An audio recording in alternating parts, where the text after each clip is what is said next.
જગતના તાત ગણાતા અને અન્નદાતાની પરેશાની કોઈ સાંભળવા તૈયાર નથી તેવી સ્થિતિ કુકરમુંડા તાલુકામાં દેખાઈ આવી રહી છે. કુકરમુંડા તાલુકામાં આવેલા ગોવર્ધન સુવર ફેક્ટરીમાંથી છોડવામાં આવ્યું હતું ગંદુ દુર્ગંધયુક્ત પાણીના કારણે ખેડૂતોના ઊભા પાકને ભારે નુકસાની થઈ રહી હોવાની માહિતી તેના દ્રશ્યો સામે આવ્યા છે.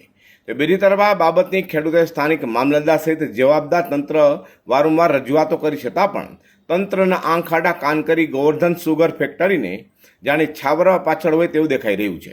હવે સુગર ફેક્ટરીથી પીડિત ખેડૂતને મોટી નુકસાની વેઠવાનો વારો પણ આવી રહ્યો છે. ત્યારે નફ્ફટ તંત્ર હવે ક્યારે જાગે છે અને સુગર ફેક્ટરી વિરુદ્ધ ક્યારે કાયદેસરની કાર્યવાહી હાથ ધરે છે તે જોવાનું રહ્યું. એક તરફ સરકારની અડીખમ ખેડૂતોના હિતમાં વાત કરે છે તો બીજી તરફ તાપીના કુકરમુંડાના ખેડૂતોની વાત સાંભળવા બેરું તંત્ર તૈયાર નથી. ત્યારે સરકાર ખેડૂતોના હિતમાં કોઈ કાર્યવાહી કરે અને આ ગોવર્ધન સુગર ફેક્ટરી પર દંડકીય કાર્યવાહી કરી કોઈ નક્કર પગલાં ભરવામાં આવે તે ખેડૂતની માંગ ઉઠી રહી છે. બીજી તરફ સરકારનું ગુજરાત પોલ્યુશન કંટ્રોલ બોર્ડની કાર્યવાહી પણ શંકાના દાયરામાં આવી રહી છે, કેમ કે ગંદકીભર્યું દુર્ગંધયુક્ત પાણી ખેતરોમાં છોડવામાં આવતા લોકોના પાકને નુકસાની સાથે લોકોના આરોગ્યને પણ નુકસાન થઈ શકે છે. આવી સ્થિતિમાં રોગચાળો ફેલાઈ શકે છે. ત્યારે આ માટે જવાબદાર જીપીસીબી બોર્ડના અધિકારીઓ ઓફિસની આરામદાયક ખુરશી પરથી ઉઠી લોકહિતનું કાર્ય કરે તેવી ખાસ જરૂરી બન્યું છે. અને આ વિસ્તારના મામલતદાર અને પ્રાંત પણ ખેડૂતના હિતમાં કોઈ કાર્ય કરે છે કે નહીં તે જોવાનું રહ્યું. મારું નામ પુરુષોત્તમભાઈ મગનભાઈ પટેલ, ભારતીય કિસાન સંઘ તાપી જિલ્લા પ્રમુખ.